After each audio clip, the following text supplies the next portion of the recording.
everyone, my name is Jackie and today I have for you my February and March wrap up.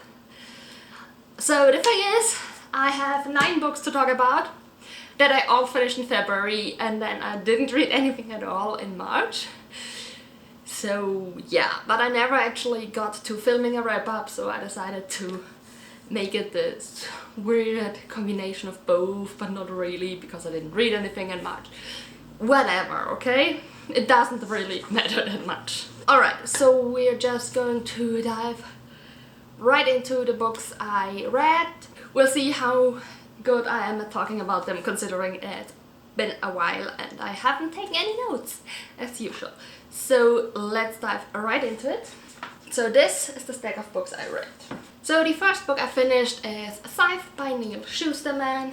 This is a utopian world, I'd say, where the humans have gotten rid of everything bad. There's no poverty, there's no sickness, there isn't even any death. So to make sure that there is not an overpopulation, the Scythes were created. They are basically the reapers of this world. The only way to actually die is if a Scythe gleans you. And this book follows 2 young people who get chosen as apprentices by a Scythe, but later on they get separated and get trained by 2 Scythes with very different perspectives on how to do it. And it's a very interesting book. A lot of people really love this book. I've read it years and years ago in German and I never kept up with the series back then. But I met Neil Schusterman after reading the first one and actually got this book here signed. And it sounded really interesting what he had to say about the second one too, so I decided I finally had to get on with it and actually read the whole series, although I'm a bit nervous because a lot of people didn't really like the conclusion to the trilogy. But this book I really enjoyed and I gave it 4 stars. So the next book I finished is Given to the Sea by Mindy McGinnis. This book I picked up because it was once in a fairy loot, but before I actually subscribed to it. So I picked up the paperback to see what it is, and it's about a girl named Kosa who was born to die. Because at one point in her life the sea would call to her and she had to go and basically drown herself to save her kingdom, which of course she doesn't really want to do. There is of course also a love story in here. There are, I think it's 3 different perspectives and it's very interesting. It differs a lot. There are 2 people in here from a people that are basically extinct except for the 2 of them, and those are Earth people, where Kosa's people seem to be water people, if I'm explaining that at all. But yeah, the second book is called Given to the Earth and follows at least one of those 2 in here, so we'll see. I'm definitely going to pick up the second one too. Yeah, I really enjoyed this one. It wasn't the best thing I ever read, but overall I like the writing style and I gave it 4 stars. You're going to see a pattern with the ratings in that month. So the next book I read is Let's Talk About Love by Claire Can, and this is about Alice, who is asexual. And her girlfriend breaks up with her because of that, without actually knowing that she is asexual. And then Alice meets this boy whom she really likes, but she doesn't want to get involved because what's the point if it can't work just because she is asexual? And this book was so cute and so funny and so amazing. She has this, what's it called, a cutie scale or something? She has a cutie code. And everything, every animal, a cute video, a nice dress, a boy, everything gets measured with this cutie code. And it's so adorable and so cute. And She has two best friends who are a couple, and their relationship is rather complicated but also really amazing. And a boy, and there's one scene where she basically says an orgasm is the same thing as a good stretch after a run. It's amazing in the moment, but you're not thinking about it anymore in 2 hours. And I thought this was so funny. Yeah, I really liked this book. I should have made notes for this because I gave it 4 stars and I don't remember why. Something about it wasn't perfect, so I gave it 4 stars. But I really can't tell you what it was that I didn't like that much about this book. So yeah, I think some of the writing I found a bit weird sometimes, but still it's an amazing book. So next I finished the audiobook for A Court of Mist and Fury by Sarah J Maas. This is the second book in the A Court of Thorns and Roses series, which follows Feyre, who kills a wolf and gets taken by a fae to his court as punishment for that. And the first one is a Beauty and the Beast retelling, and the second one is a Hades and Persephone retelling. And the second one is by far my favorite book in the whole series. We made all my favorite characters in this book, who are just amazing. They're this amazing family with this great dynamic, and I just absolutely adore these books. I had to reread them again because it was just too long since I last picked them up, so I gave this 5 stars. Then I finished the audiobook for A Court of Wings and Ruin by Sarah J Maas, the third book in the A Court of Thorns and Roses series. I don't think this one's really a retelling, at least not that I know of. It's the conclusion to a trilogy, but there are more books. But yeah, absolutely love this book, love the characters, and 5 stars. Then I've read This Is Kind of an Epic Love Story by Kaysen Callender. And the funny thing about this is, for some reason I thought this would be adult, or at least new adult, and it's actually YA. Wasn't expecting that going into it. It's about Nate, who is a film buff and aspiring screenwriter.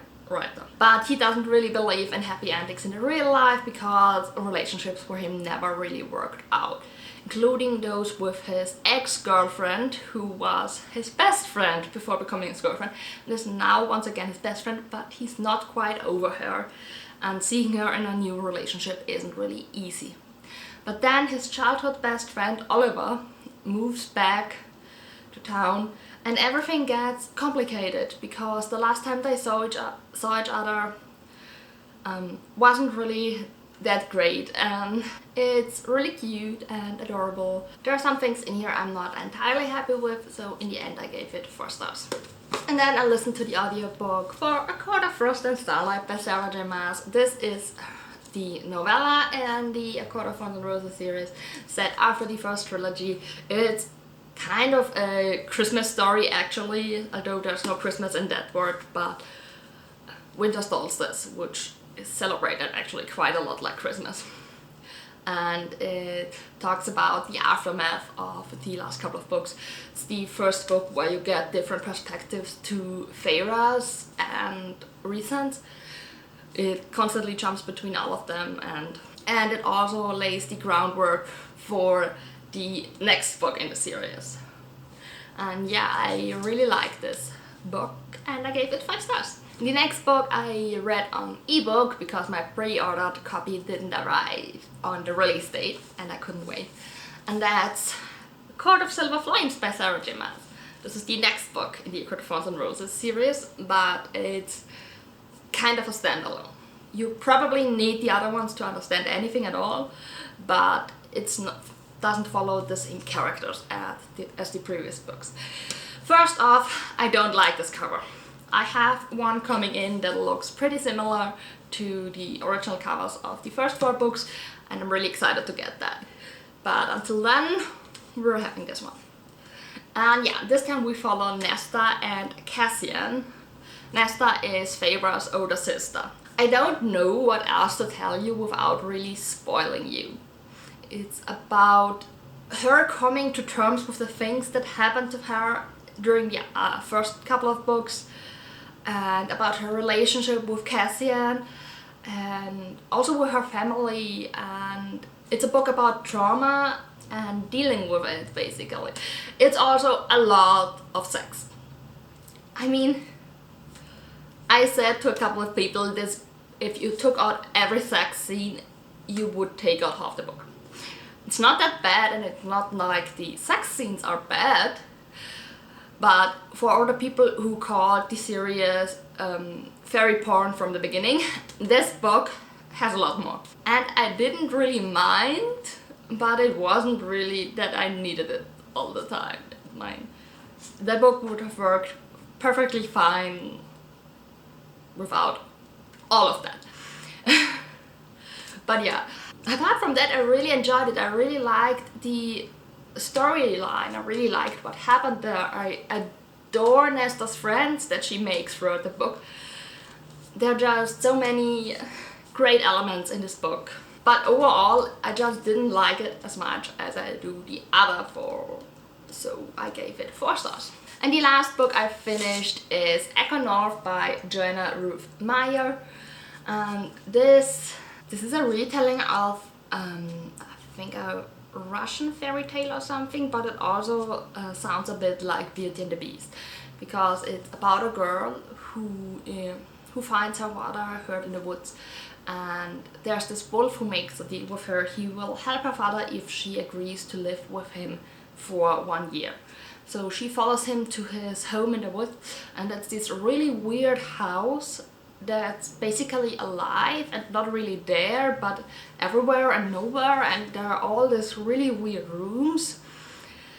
It's overall just very magical, maybe a bit whimsical, but also a bit nonsensical, maybe. It's difficult to explain anything about this book. One of my favorite things about this book was the one room in that house, the library, because the library was full of mirrors, and you could step into these mirrors and kind of live in the story. Nothing would really happen to you, you would just live in it, and you could step out of it again at any point or move forward or whatever. But if you were in the same story as another reader who could go into this library, then you would meet this other person. So in one of these mirror worlds, she meets a boy. Our main character meets a boy whom she really likes, and then the house starts to unravel, and she has to do everything in her power to save the wolf and the boy. And yeah, it was weird but nice. Yeah, overall I really enjoyed it, and I gave it 4 stars. So those are the books I finished in February. I did also start Legend Born by Tracy Deonn in February, but I didn't get very far in, and I read a bit more during March, but I never finished it. Not because it's not good, I just never was in the mood to pick anything up. But I made quite a bit of progress in the last couple of days, so I will definitely finish this soon and let you know what I think about it in my next wrap up. So yeah, those are the books I read. If you've read any of them, let me know down below what you thought, and I'll talk to you in my next video. Bye!